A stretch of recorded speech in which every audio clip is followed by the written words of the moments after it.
At that moment, a merciless wall of impossibly cold air ripped through the crowd, instantly freezing everyone and everything it touched. For a man like William Kerr, this was a fitting way for things to end.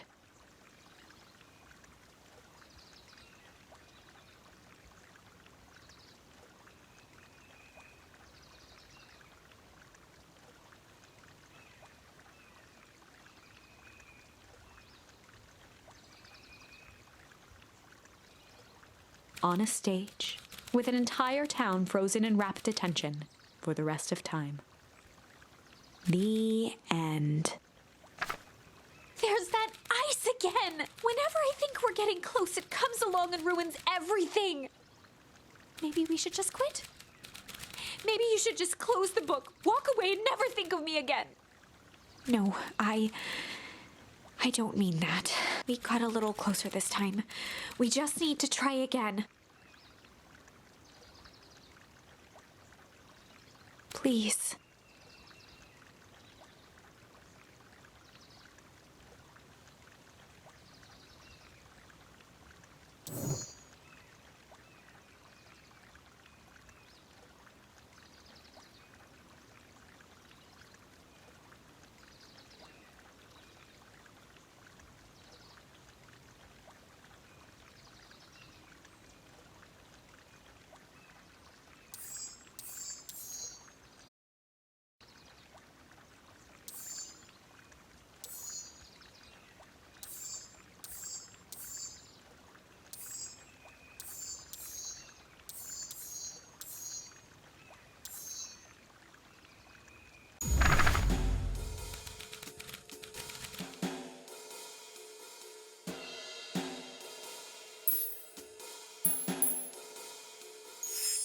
They'd run the classic good cop, sly cop interrogation.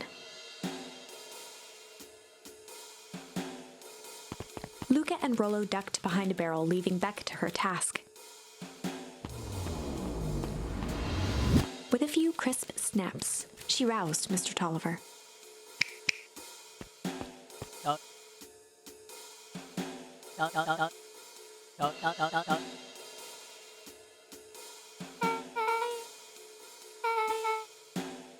Mr. Tolliver looked down and shifted a bit, testing his restraints.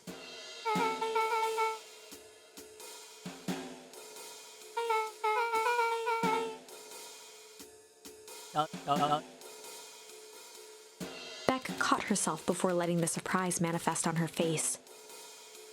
She'd already gotten him to reveal his relation to Gran. This was going to be easy.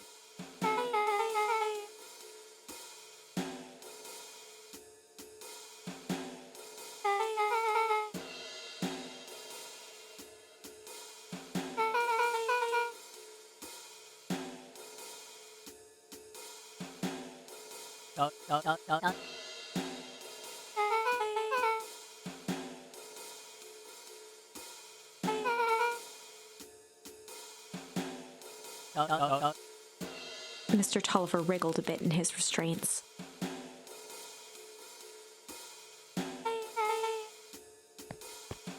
Beck quickly removed the ropes.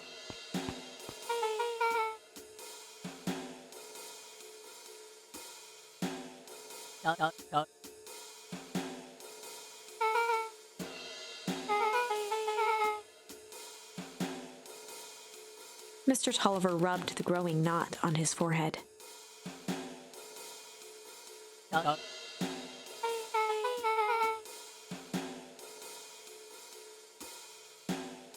Beck twirled her hand, as if to prompt Mr. Tolliver to finish her thought.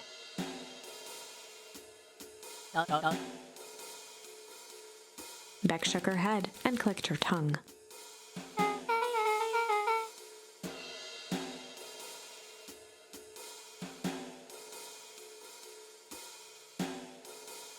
Mr. Tolliver let out an amused huff in agreement.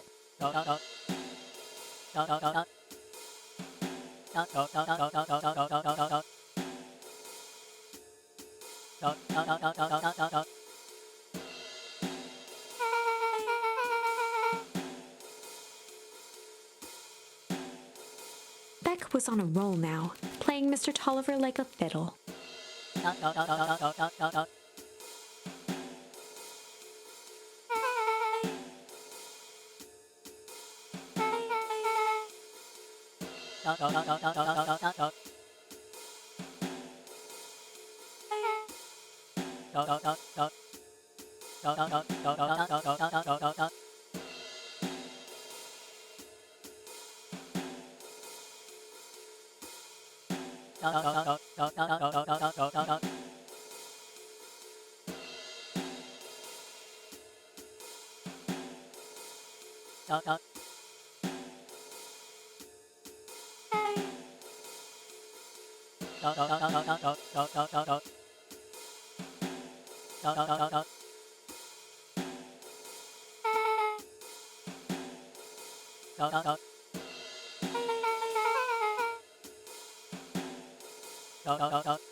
Heading for the stairs, Mr. Tolliver hesitated and turned to Beck with a puzzled look.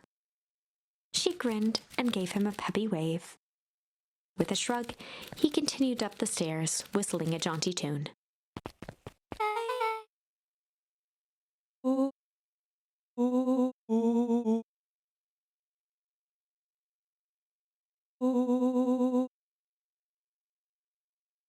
Beck blinked slowly in disappointment.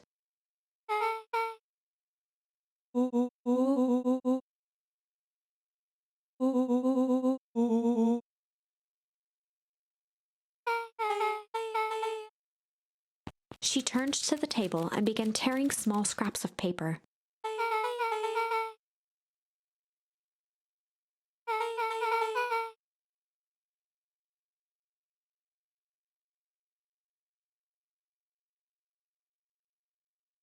Beck marked each scrap of paper and leaned back.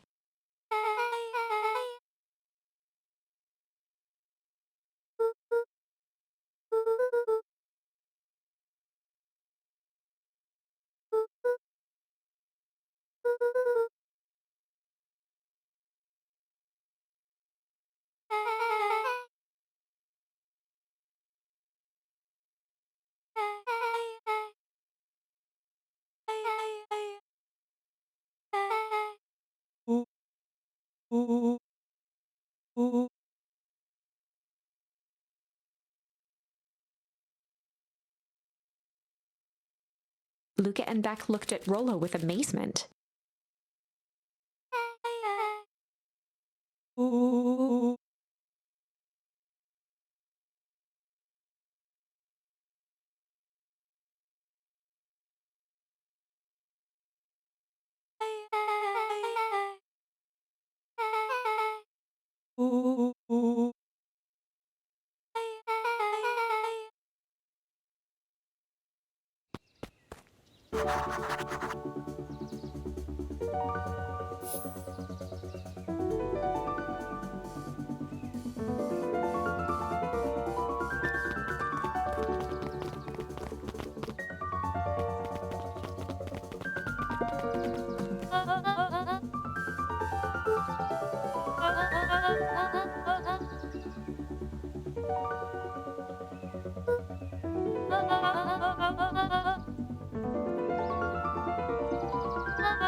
Gus looked around nervously.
Eris's cry hung in the air.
Solomon stood proudly at the entrance to the drugstore, holding a brown bag overflowing with black licorice.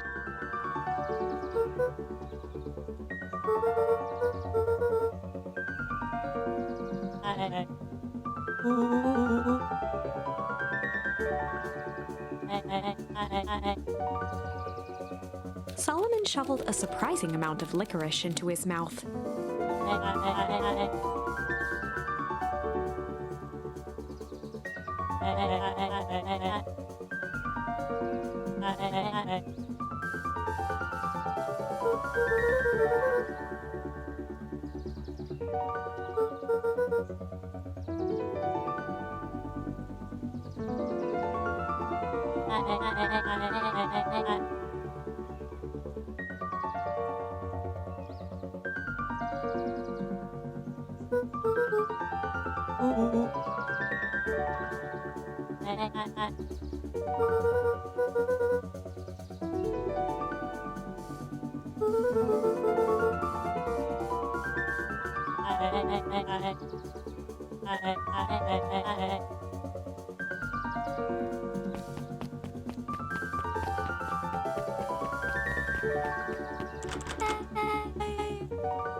Beck cupped her hands on the glass to peek inside.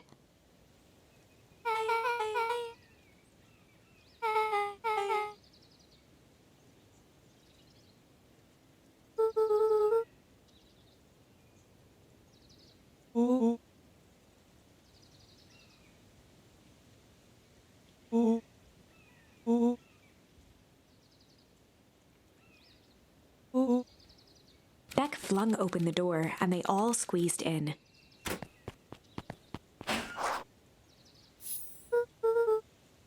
Luca cracked his knuckles and entered the letters into the keypad.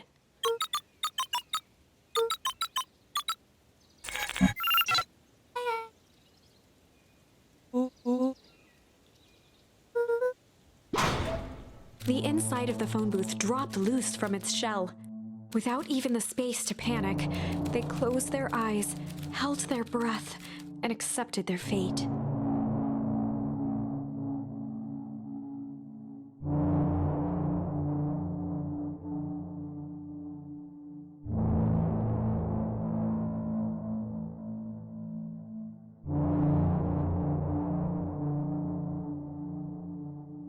Suddenly, the chaotic descent slowed to an effortless landing.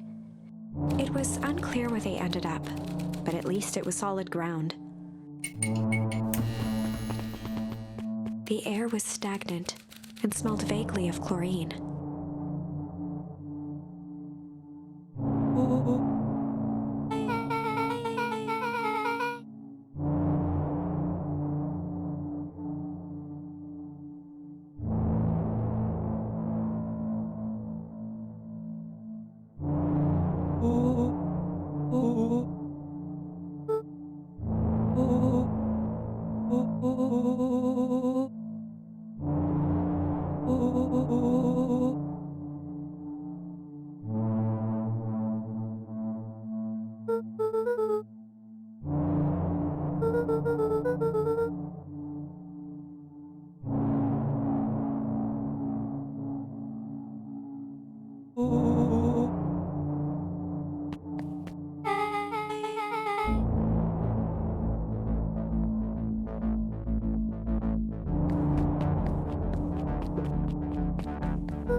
Rollo's hands hovered over the field of blinking buttons.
Joseph waited for a moment in silence.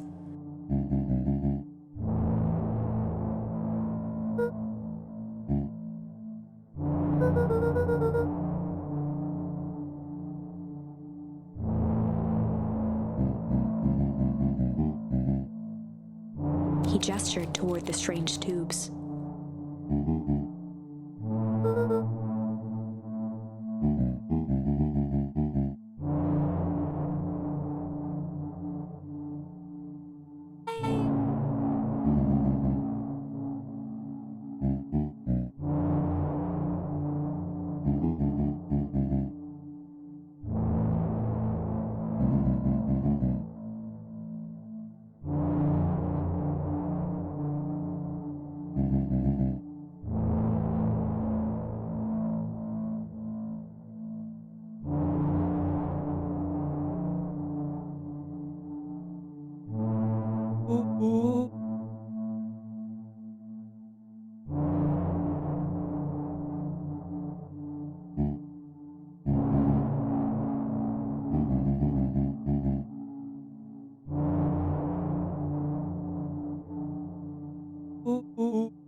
Nuncreed let out a growl of a sigh.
He shook his head wistfully.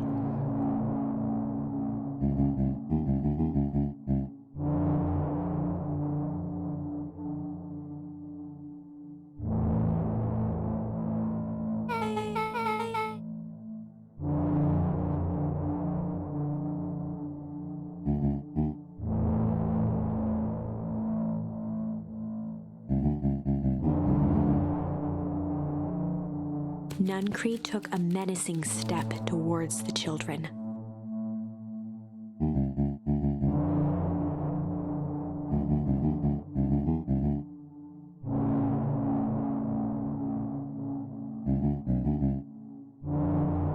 Luca began to laugh.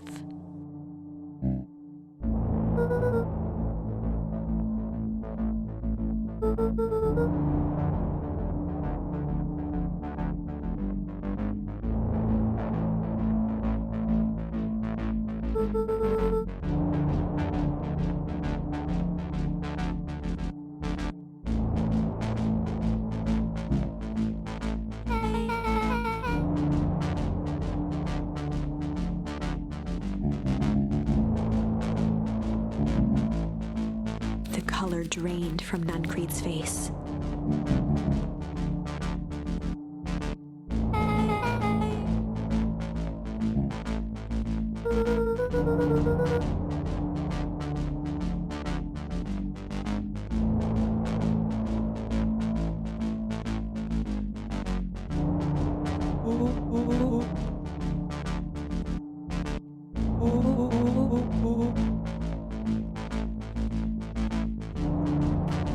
Nuncreed grabbed Luca by the shoulders. His eyes were frantic.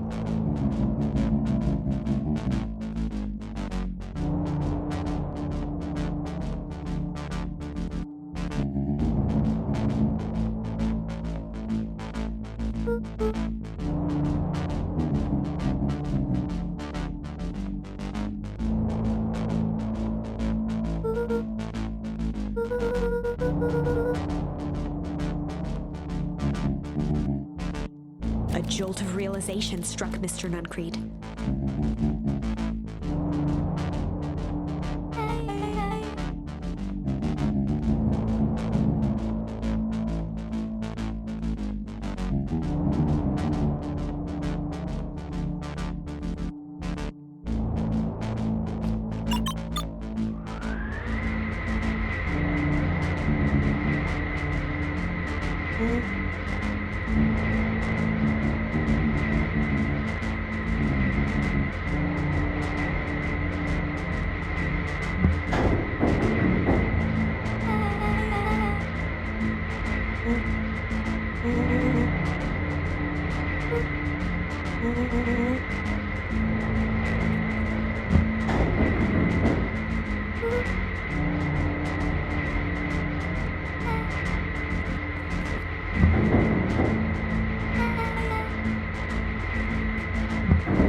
Chapter 8.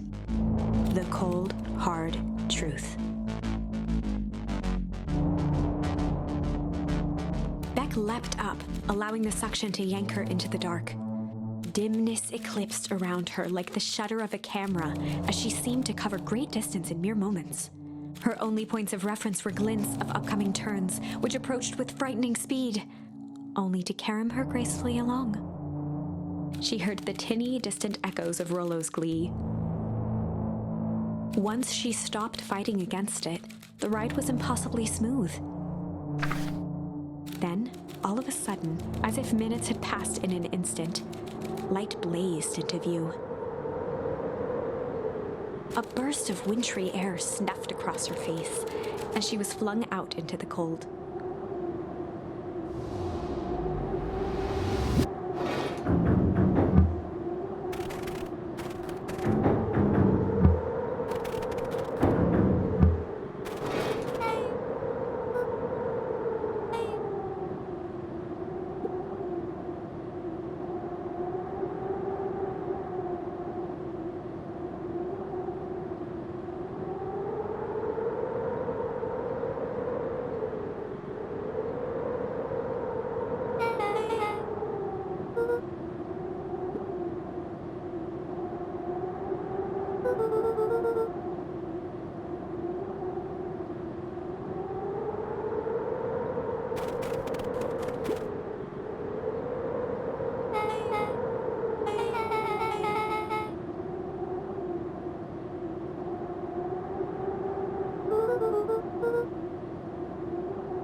As they rounded the corner to the frozen town square, they spotted Mr. Nuncreed inching cautiously toward a pit at its center.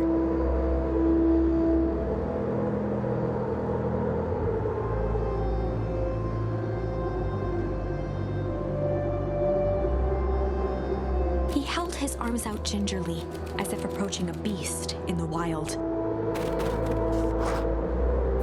Upon closing the distance, Luca recognized what Nuncreed was after.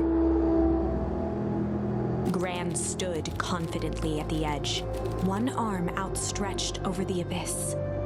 Nearby, a wheelbarrow had been emptied out.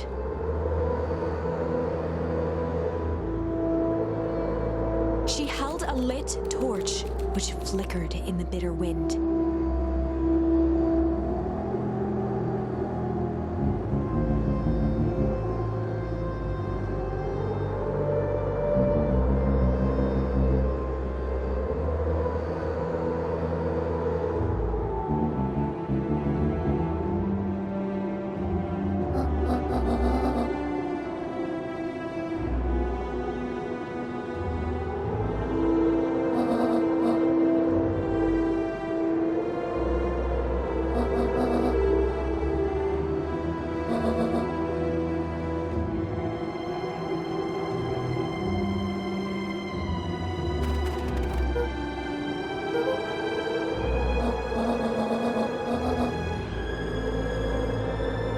Mr. Nuncreed turned back toward the kids, desperation in his eyes.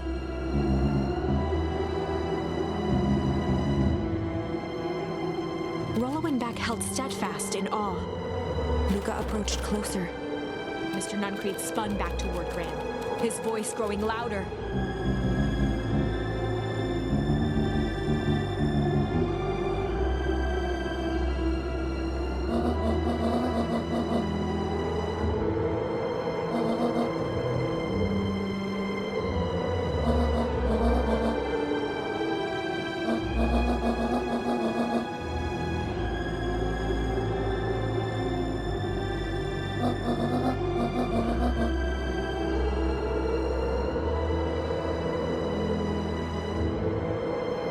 Mr. Nuncreed winced with anguish. His voice hardened.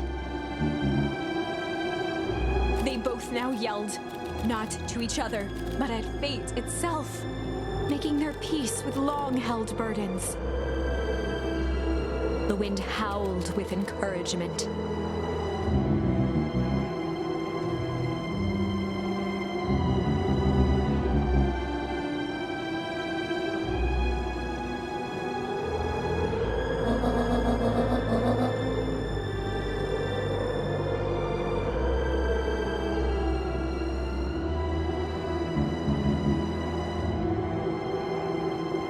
They menaced at each other, both catching their breath.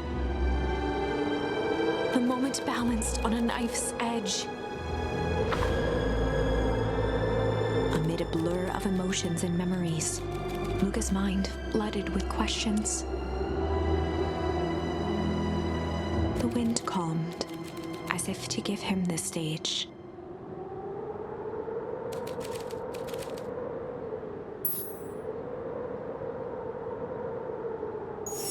And in the stillness, he began to weep. It was all just too much. Falling to his knees, Luca whimpered softly.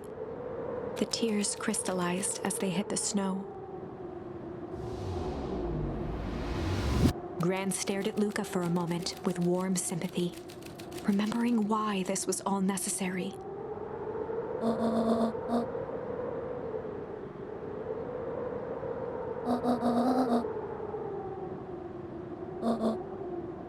She stiffened up and brandished the torch at Mr. Nuncreed.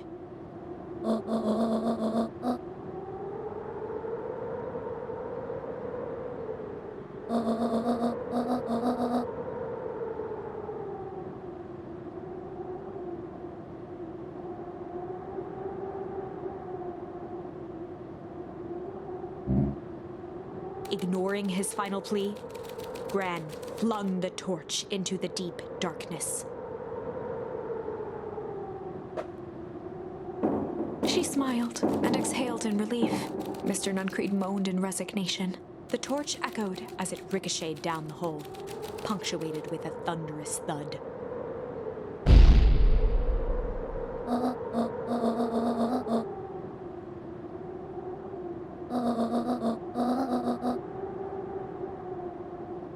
Before Gran could finish, the ground shook her to silence.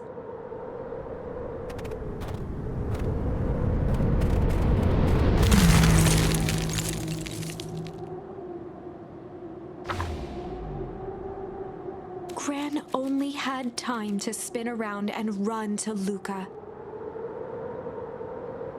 Her attempt to shield him, an honorable but trifling act. Unflinching love, pitted against an unthinking horror. There was no contest. Her warm embrace froze in an instant. That is where they remain, fixed in place, forever. And so, our story ends on this melancholy scene. In a town brought low by its secrets, sits the frozen statues of a misguided band of meddlers. The end. Well, that was dire. On the bright side, we finally figured out where all the ice is coming from. Now, we just need to find a way to deal with a mystic, unfathomable force of nature.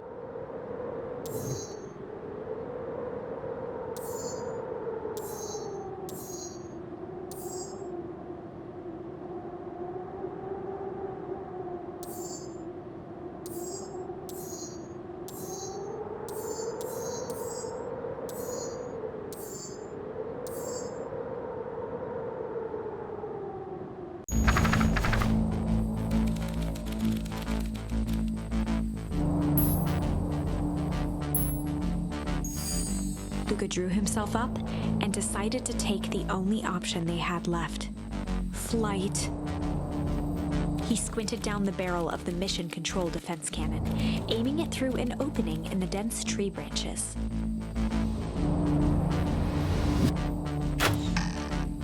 He looked up with surprise as it struck true and taut.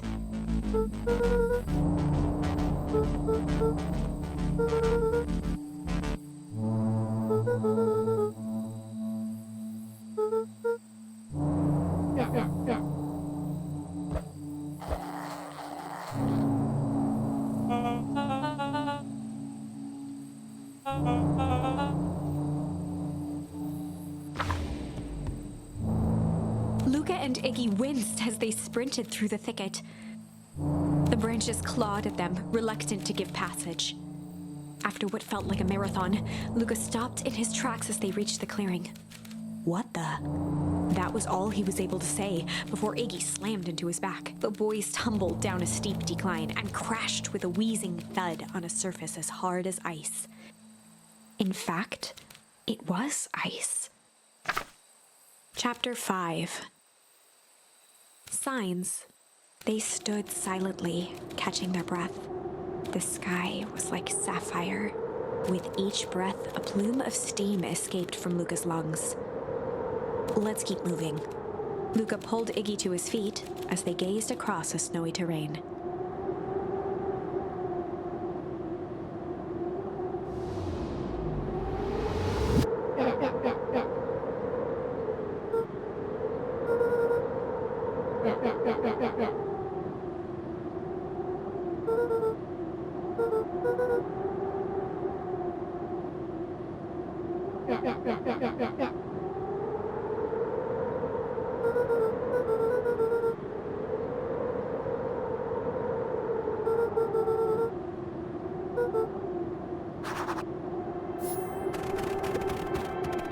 A disc of smooth metal was lightly covered in snow. 2 faint seams were visible along the surface.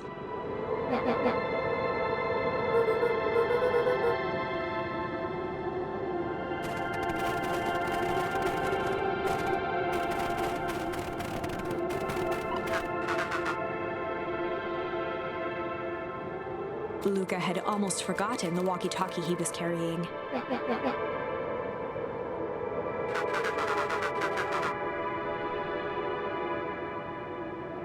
Luca looked at Iggy with hesitation. With a resigned sigh, Luca responded.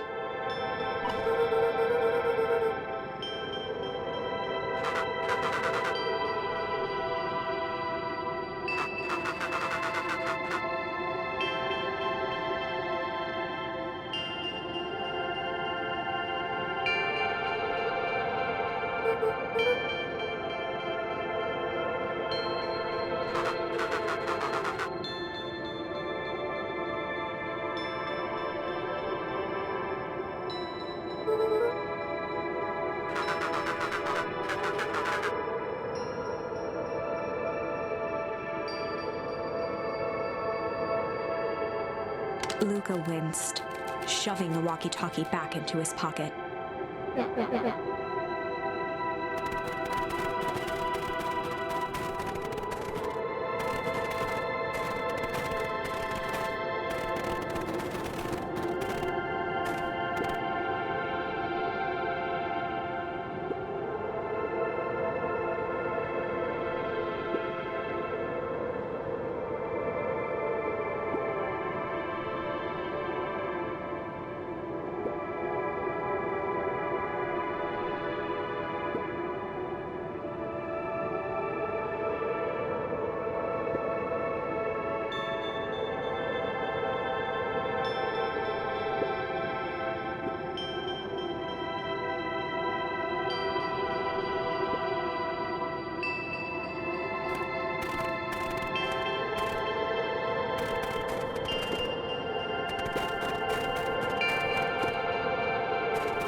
The boys stared in disbelief at the sign that now clearly read, "Welcome to Beacon Pines."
The fencing glistened, each chain link encapsulated with a translucent layer of ice.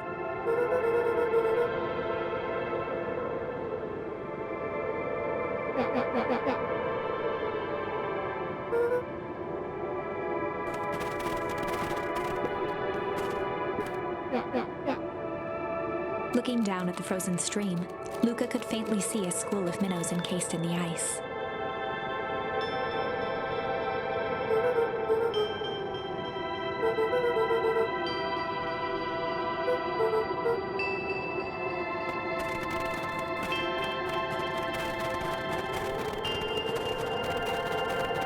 The crunching of footsteps trailing Luca went hush.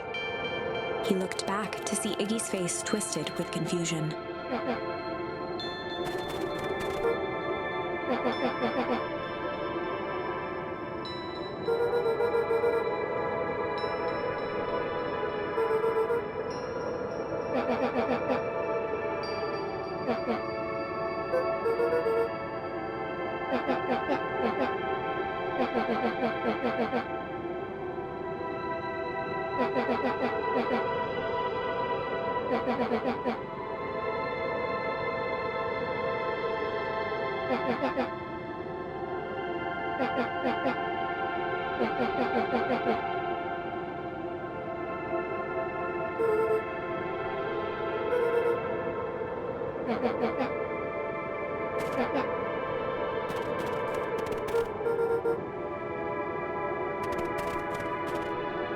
Luca peered upward at the darkening sky.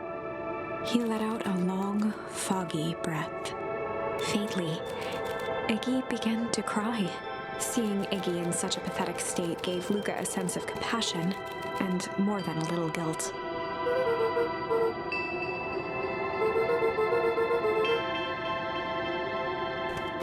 Luca allowed himself to collapse next to Iggy. The boys huddled together for warmth and comfort. If not for exhaustion, their minds would be racing, trying to make sense of the events of the day. As it was, all they had energy for was to sit in silence, numb.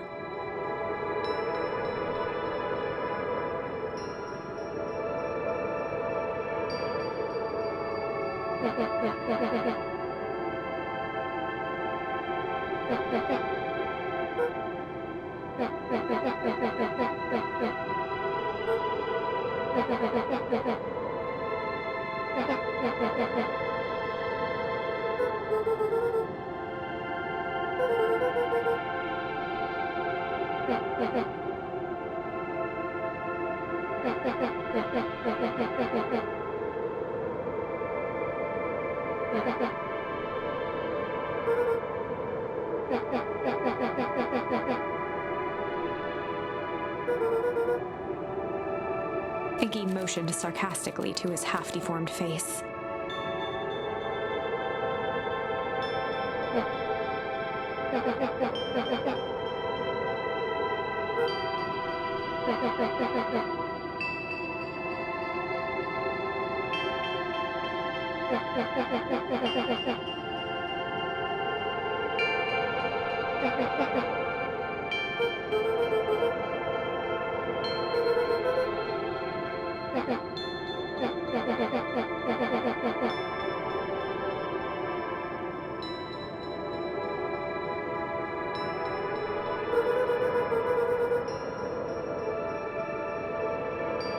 Iggy shrugged.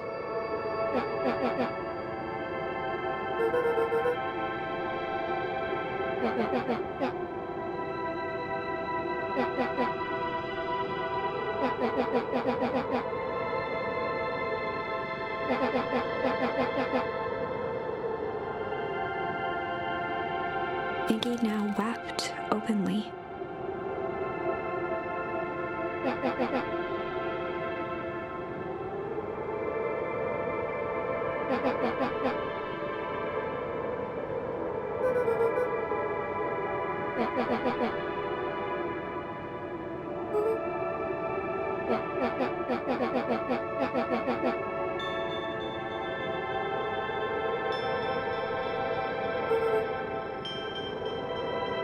He wiped his nose with a sleeve.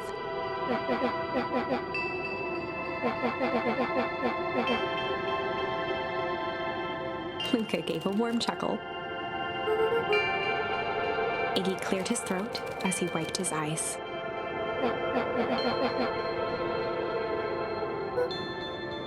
Iggy arched into a wide yawn.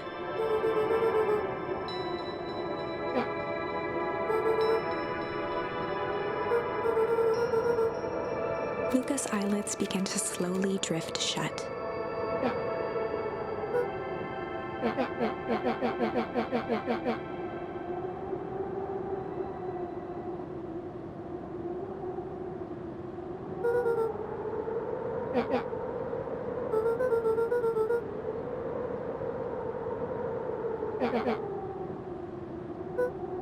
That's all Luca could whisper before succumbing to sleep. Iggy snuggled in some more.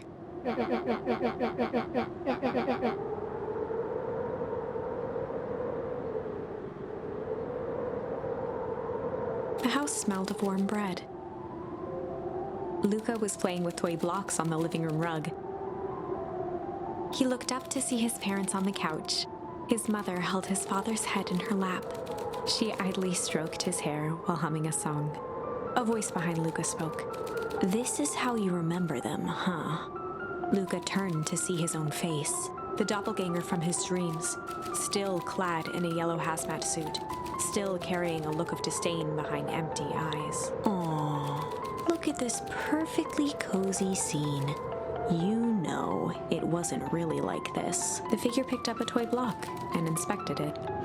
"It's amazing the facades that one can build given the right materials. Not that I blame us. These are a child's memories, all warm and fuzzy. You don't remember, do you?" Luca snatched the block from the figure's yellow-gloved hand. "Remember what?" The doppelganger pointed to the couch. "The last day we saw him alive. The day he chose to abandon us."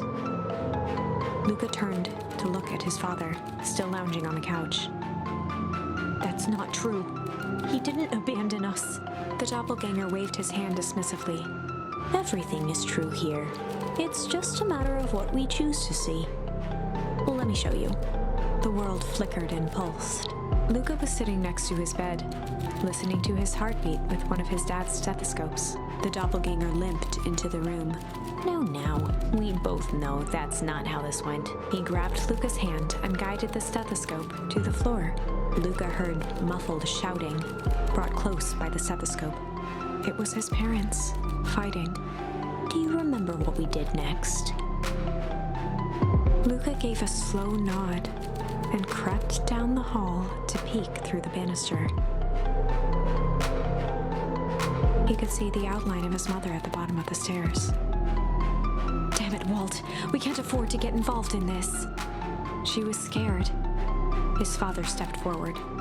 "What am I supposed to do? Just watch? There's a sickness in this town, and we both know who's behind it. I swore an oath to help people. I won't turn my back on them." Luca's mother grabbed Walt. She was crying, pleading. "I can't lose you." Walt calmly removed Eleanor's hand from his shoulder. "What's right is right, and what's wrong is wrong. I could never live with myself if I let Sharper get away with this." Eleanor raised her voice. "Spare me your bullshit platitudes. What about our son? Luca flinched, dropping the stethoscope down the stairs. Walt turned with a panicked smile. Luca, is that you, buddy? With tears in his eyes, Luca descended the stairs. Mom? Dad? What's going on? Walt dropped to a knee to meet Luca eye to eye. Nothing, buckaroo. Your mom and I just got a little overexcited is all. Luca placed the stethoscope against his father's chest. His heart was racing. It sounded like you were going somewhere? Walt gently removed the device from Luca's ears. Listen to me, Luca. I have some business to take care of. I'll be back in time to tuck you in. Luca hugged his father tightly. Promise? Walt stood up and walked to the door. He glanced over his shoulder. I promise. With a wink and a grin, he put on his hat and strode out into the evening sun. A figure approached soundlessly from the foggy snowfall. It stood above them, lingering in contemplation. Slowly raising one hand above Iggy, it snapped out 2 brisk raps on his head. From a deep slumber, Iggy sprang up defensively. Whether it was the calming presence or the recognition that he was not in danger, Iggy felt his clenched fists lower. Luca looked up, gradually remembering his whereabouts. The figure exhaled a cloud of warm vapor.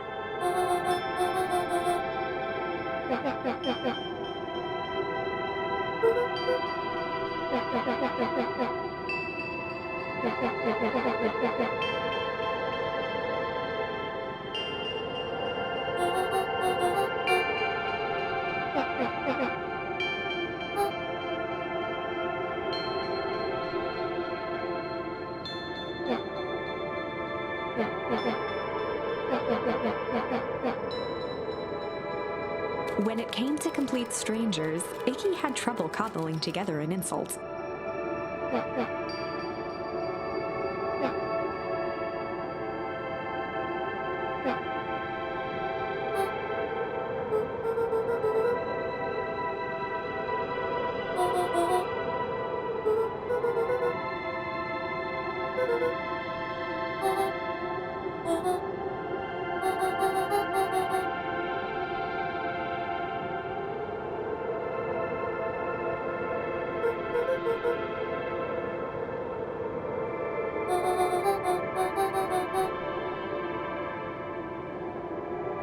Iggy huffed with gratification.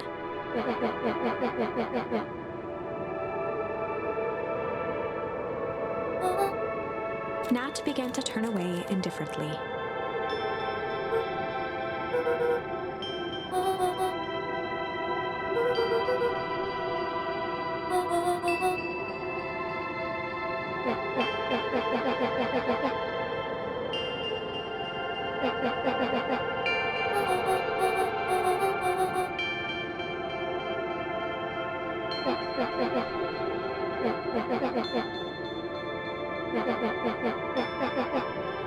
Iggy turned sharply and began to stomp off.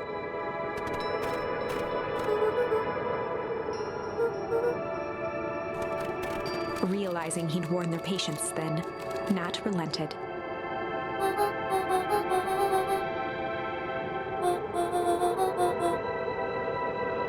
Luca and Iggy turned around with hope in their eyes. Nat took a deep breath in. Nat exhaled slowly, then snapped his fingers. For a brief moment, Luca and Iggy let themselves believe that some great magic was about to unfold, until they opened their eyes and found themselves in the exact same place, cold and disheartened.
Nat narrowed his eyes, furrowed his brow, and uttered,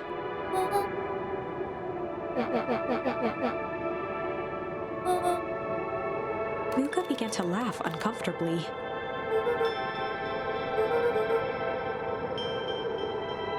He looked down at his feet. His eyes started back and forth in contemplation. With a sudden pain, a thought struck him.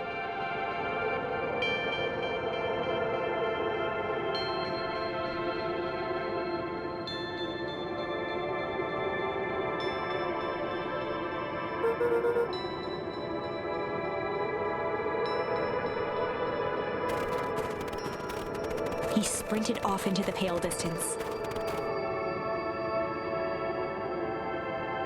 As Iggy turned to follow, Nat called out,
Chapter 6. The Source. Nat expressed his sympathy with a shrug and sauntered off as unassumingly as he'd arrived. He'd given Luca and Iggy what they needed, and nothing more. As Luca sprinted across the snow, the events of the past few days became clearer, pieces to a larger puzzle. Rollo said he was underground somewhere, captured. Mr. Kerr tried to cover it up with lies. The clipboards were hell-bent on capturing Iggy.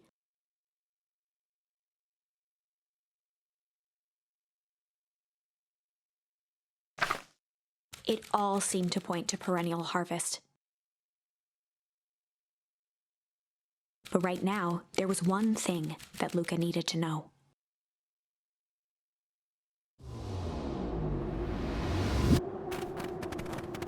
Luca stopped dead in his tracks.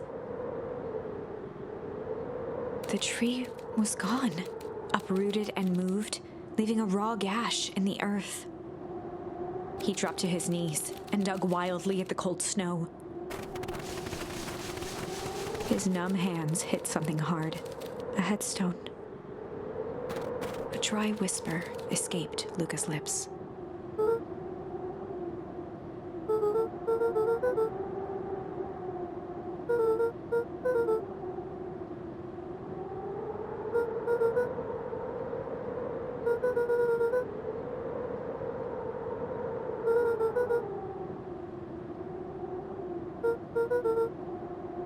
There was no reply, just snow-covered silence.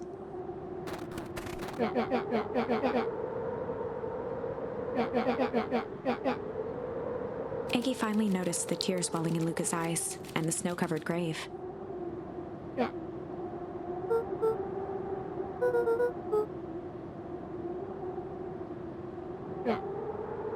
Suddenly, they heard the crunch of approaching footsteps in the snow.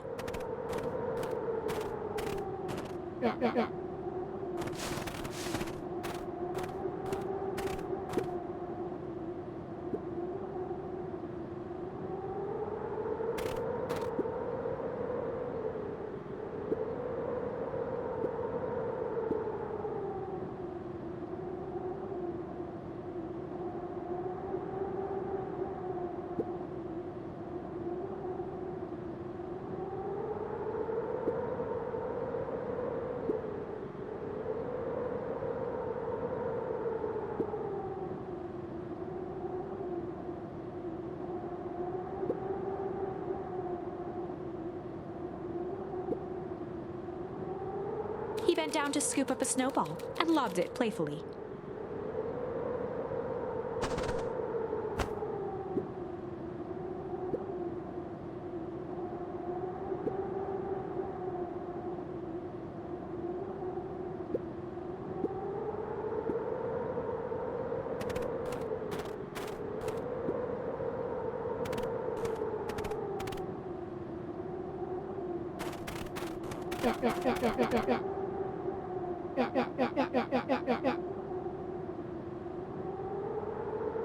Luca stuttered through heaving sobs.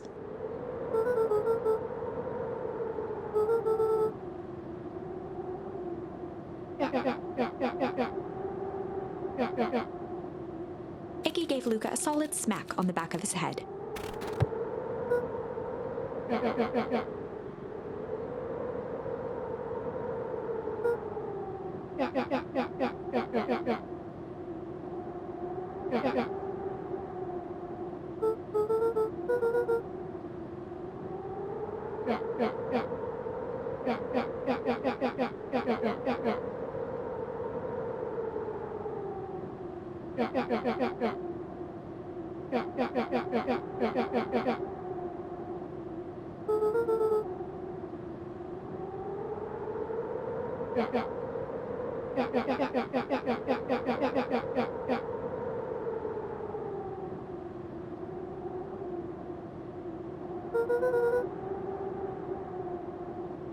Luca wiped his eyes with a sleeve.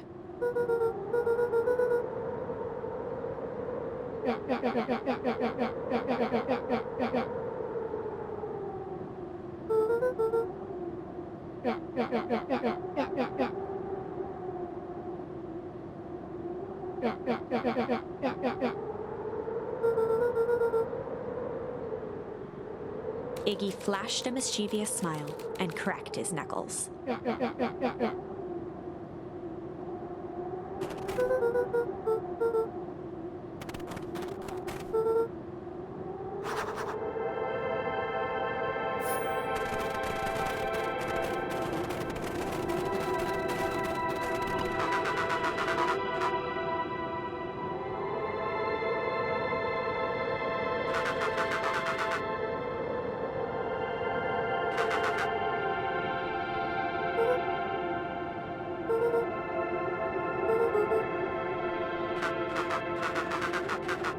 Iggy and Luca shared a skeptical look.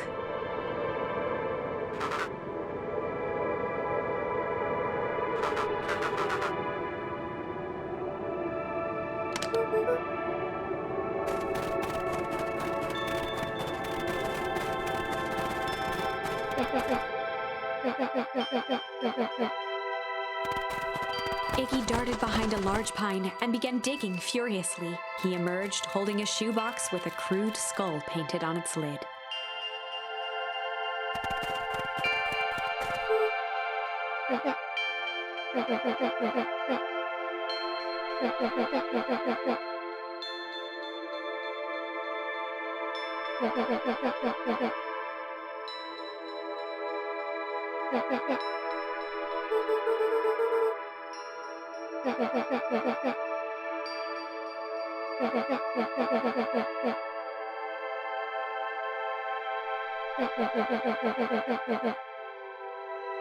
Luca rolled his eyes with realization.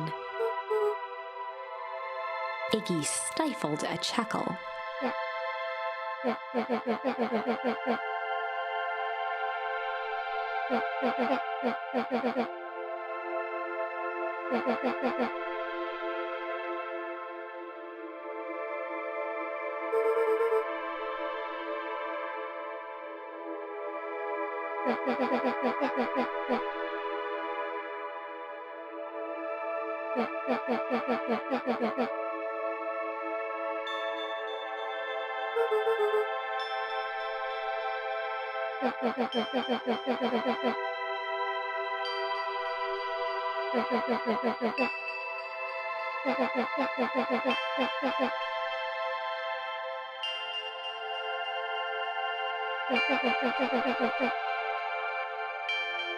Iggy triumphantly raised the shoebox.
Luca and Iggy inched up to the edge of the hole with bewilderment in their eyes.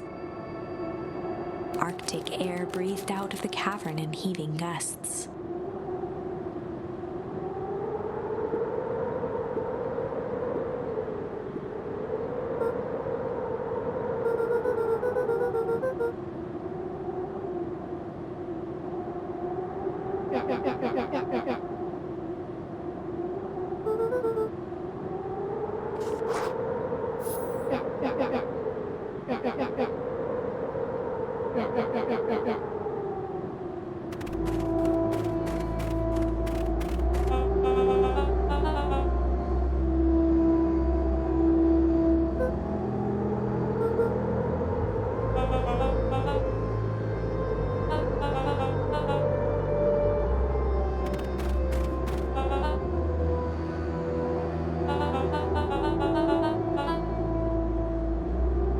Mr. Kerr gazed down the abyss in contemplation.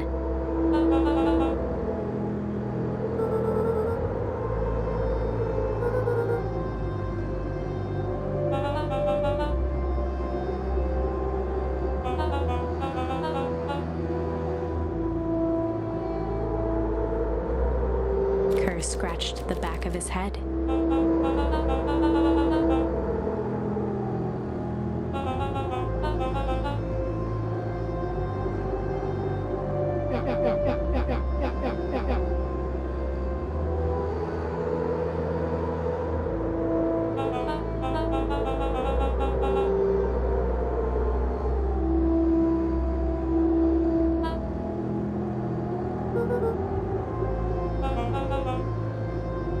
His face contorted into a saccharine grin.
Kerr snapped his fingers.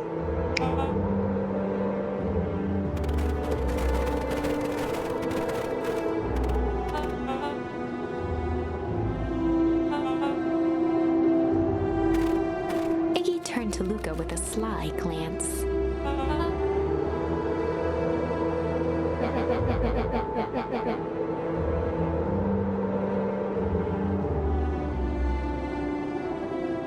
Iggy waved the box into the air, threatening to drop it down the hole.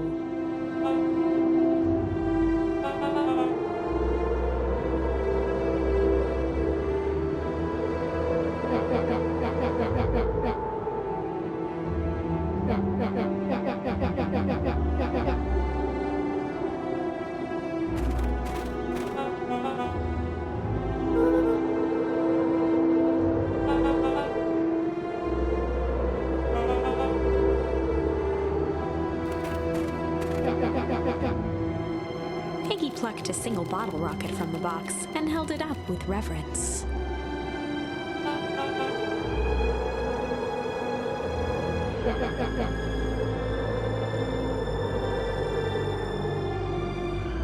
After a long pause, Mr. Kerr flung up his hand with frustration.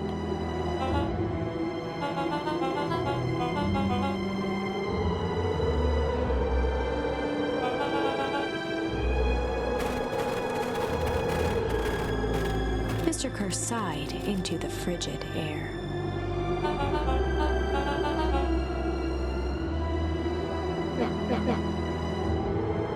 With a nonchalant flick, Iggy tossed the firework into the hole.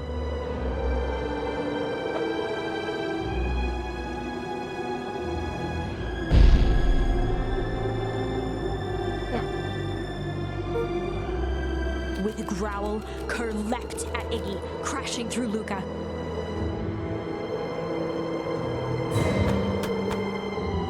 Iggy tried to twist away, But in the struggle, they both tumbled over the side.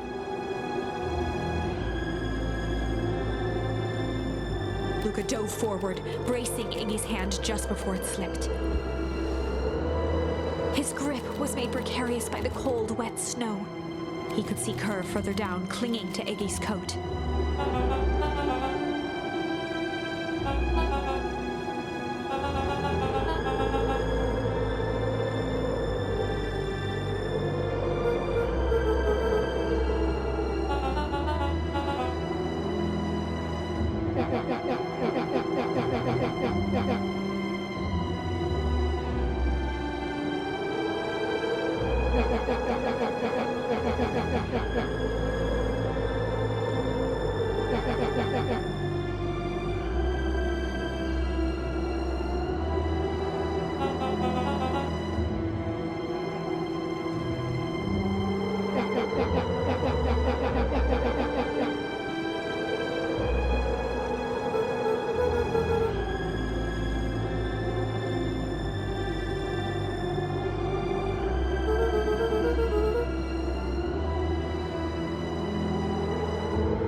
Mr. Kerr gasped with insult.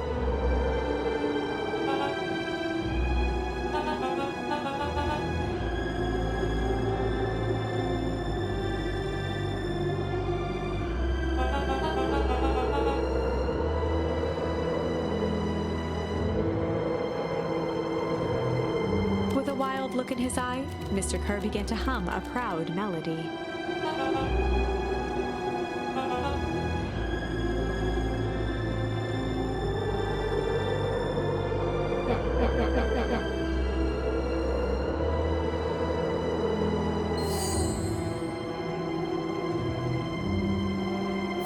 Luca's hand began to cramp.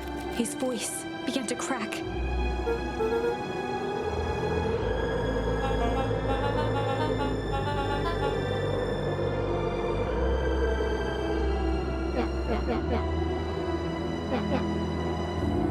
Luca felt Iggy loosen his grasp.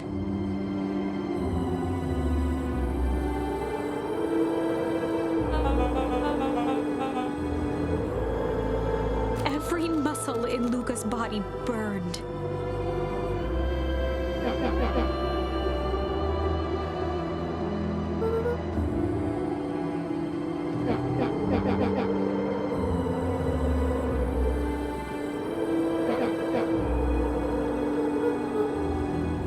Luca felt his hand slipping.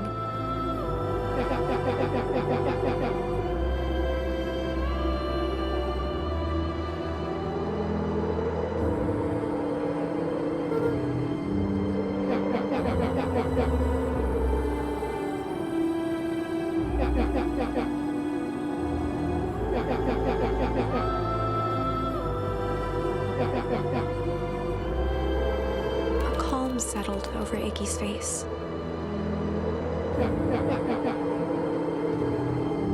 Iggy's voice was colder than the bitter air billowing from the chasm.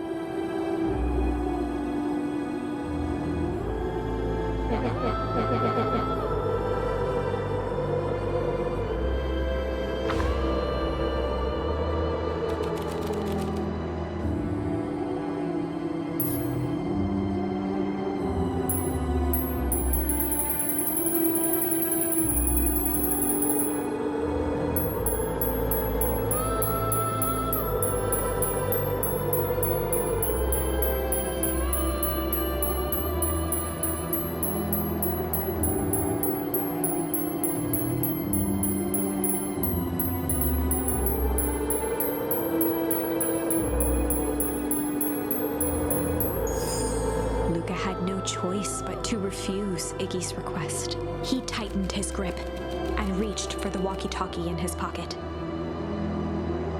A wild delight crept onto Mr. Kerr's face.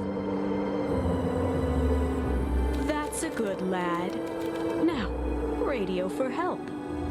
Iggy begged Luca with his eyes one last time, but Luca pressed the button and called out. We need help. Mr. Kerr is in danger. It wasn't long before they were once again surrounded by clipboards. Mr. Kerr sighed with relieved frustration. There you are.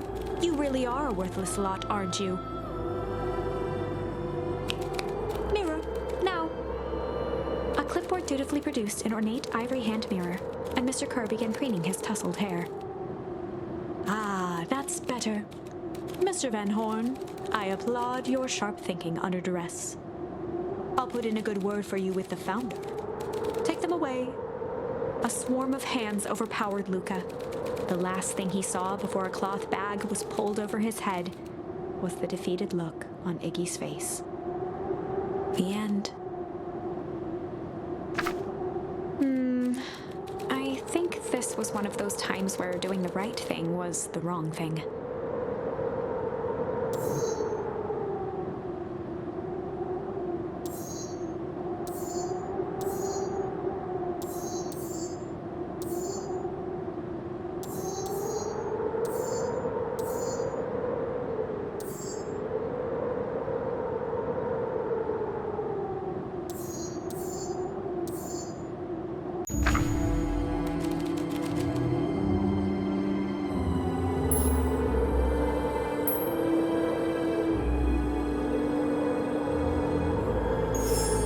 Luca had no choice but to accept Iggy's request. With a quiet blink, Luca watched a teardrop sail down into the howling void. As his fingers slowly gave up, he met eyes with Iggy.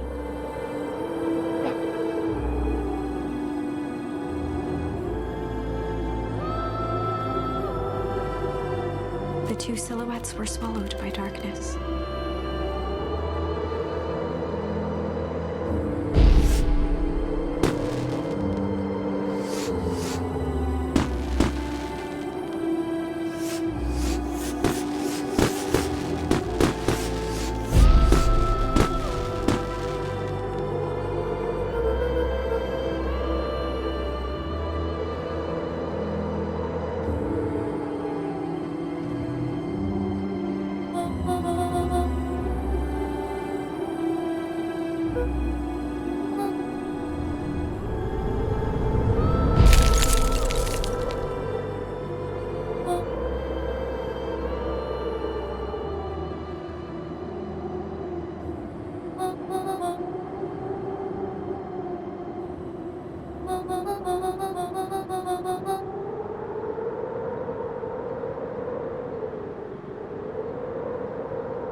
We have some idea what that would look like.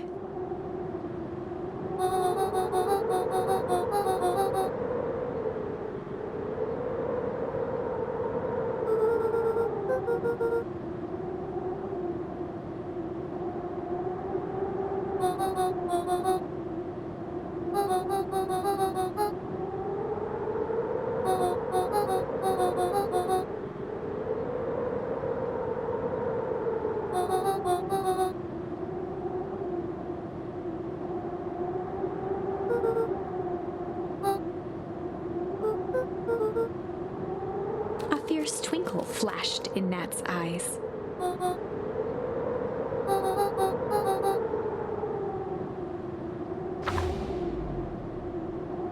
With a chuckle, Nat turned and walked west. Dumbfounded, Luca followed behind him, trudging through the snow. Every step taking him further away from everyone and everything he knew, and closer to destiny. To be continued in Beacon Pines, Pines Harder.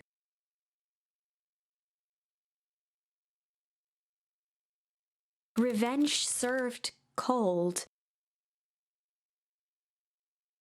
Second time's a charm? Wait, that's it? This ends with a crummy cliffhanger just when it was getting good? I was even starting to like Iggy. No way. I refuse to be associated with some never-ending parade of sequels. Let's go back and find something more definitive.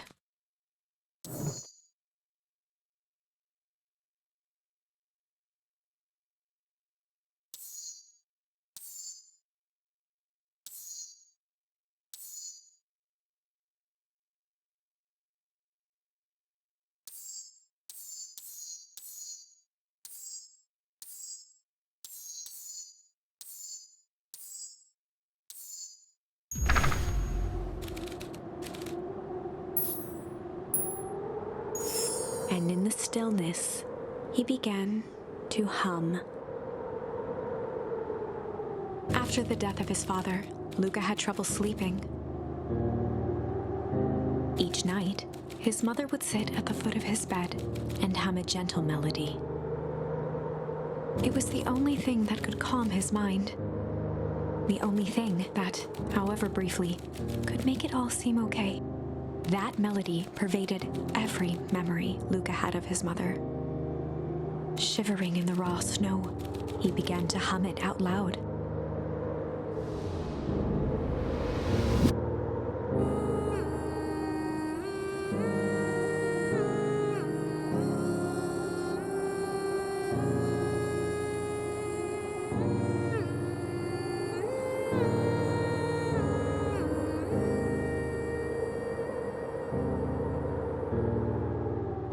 Gran lowered the torch, listening closely. As recognition slowly set in, her heart sank. Those countless nights of consolation, the incomparable loss they shared together.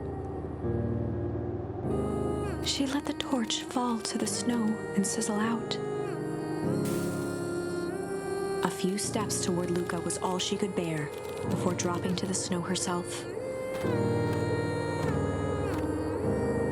Through a flood of tears, she began to hum along, note for note.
Lifted his head in astonishment.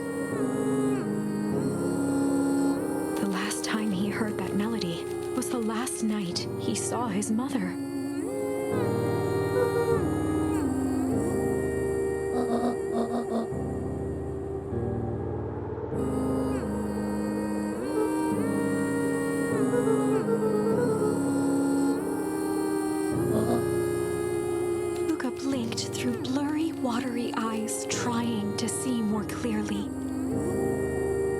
could just make out the impression of a familiar face. He peered across the snowscape at the woman on her knees. Something about her was undeniably his mother. Only smaller, older, changed.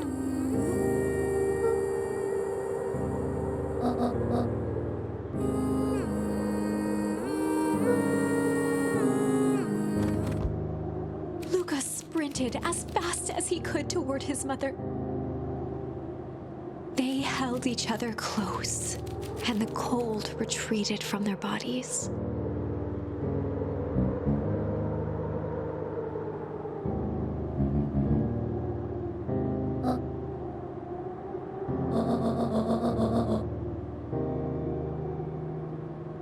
Eleanor looked down at Luca, tightening her embrace in an appeal for forgiveness.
Joseph slumped into the cold, wet snow.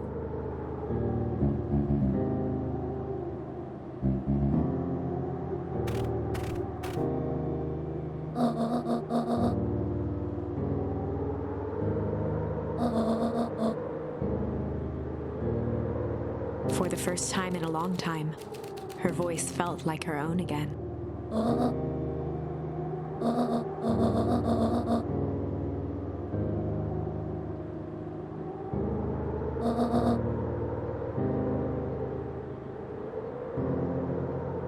Luca gazed down at Nuncreed with pity. He looked small. Joseph stared into the snow as if searching it for answers.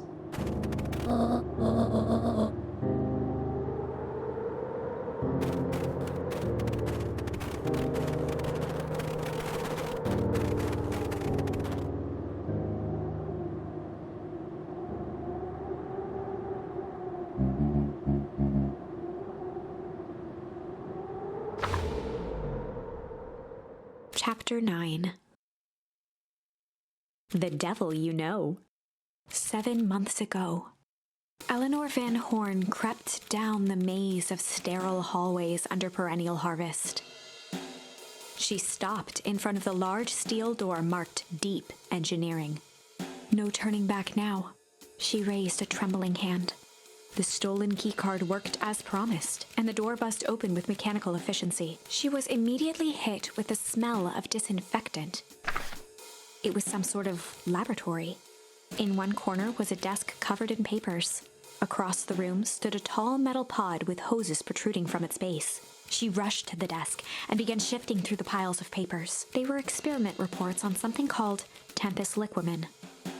There were dozens of them. Every one stamped failed. Eleanor heard the sharp echo of footsteps approaching. She was out of time. Her eyes scanned the room, eventually landing on the strange pod. Muttering a curse under her breath, she dashed over and dove inside.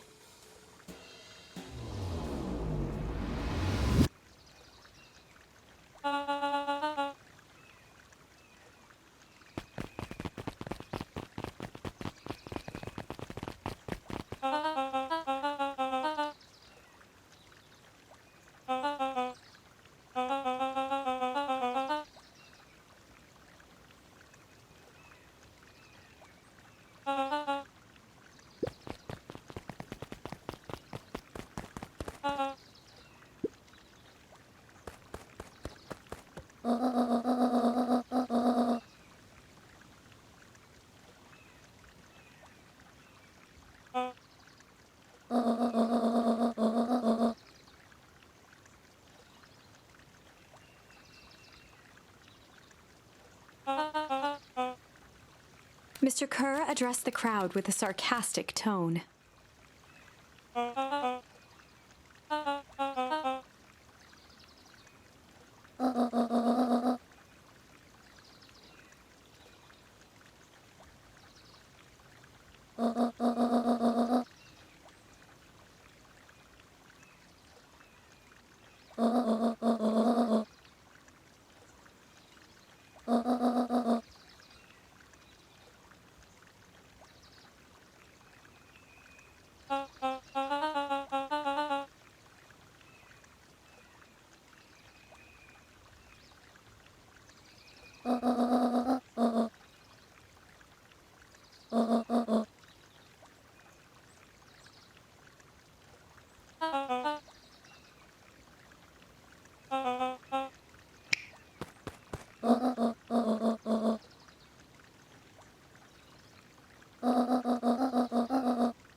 Whispers filtered through the crowd.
Torment dragged on Joseph Nuncreed's face.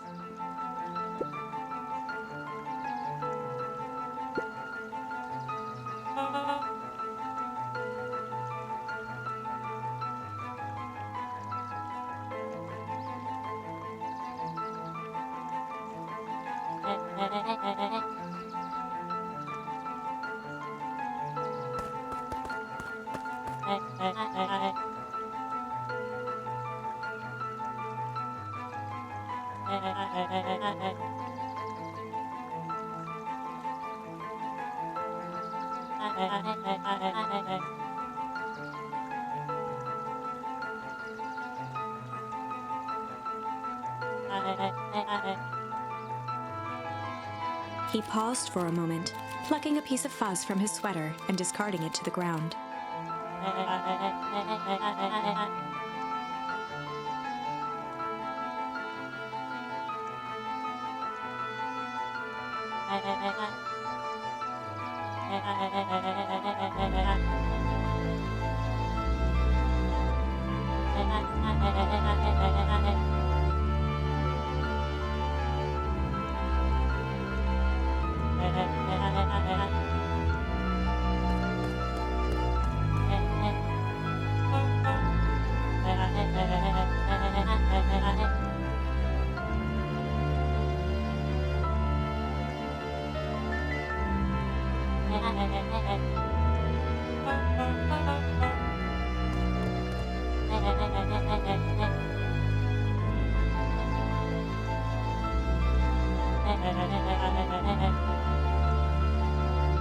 Kerr gave a bow of deference.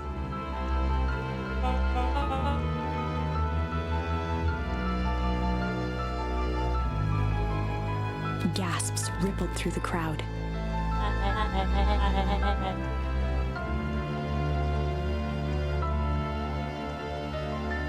Solomon pulled a glass vial from his pocket. In one smooth motion, he downed its contents. A triumphant smile grew across Solomon's lips.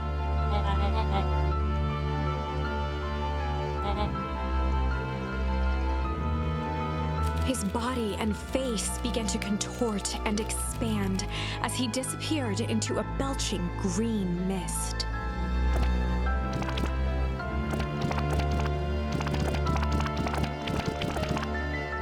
A hushed horror gripped the crowd.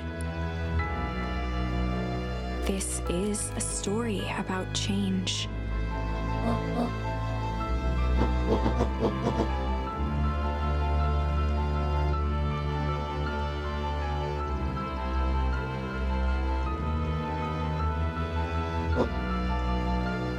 Sharper examined his new hands.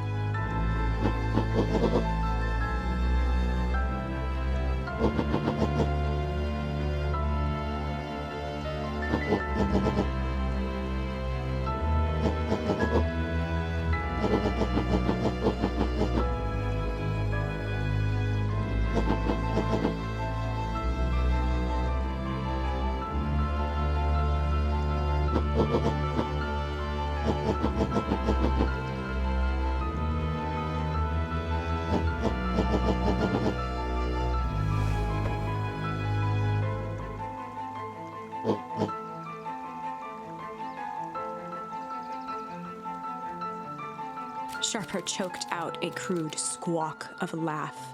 Frustrated grumbles sprinkled through the crowd.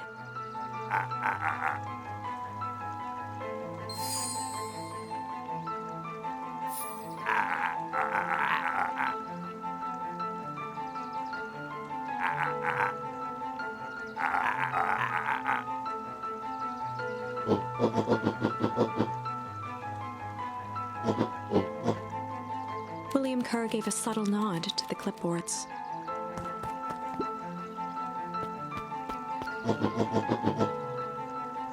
A helpless quiet settled over the crowd.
Sharper addressed the crowd with indignant pride. He'd planned this moment for so long that now, at the deed's fruition, it almost felt frivolous.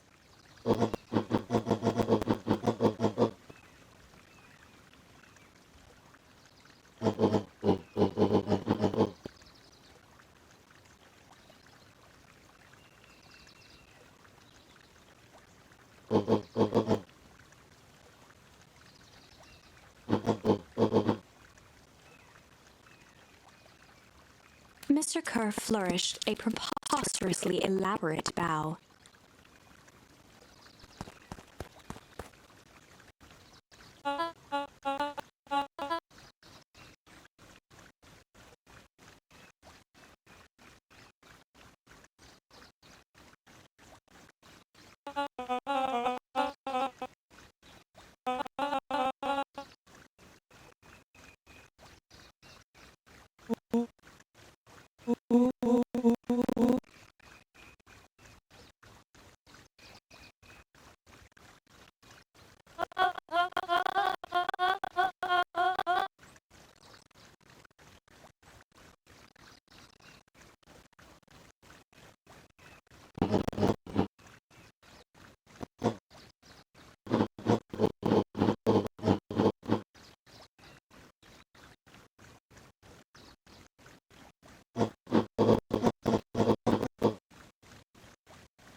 Sharper coughed up one final laugh and cracked his knuckles.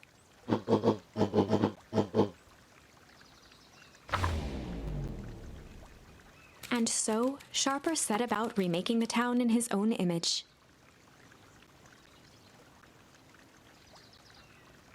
The fertilizer factory soon reopened for business.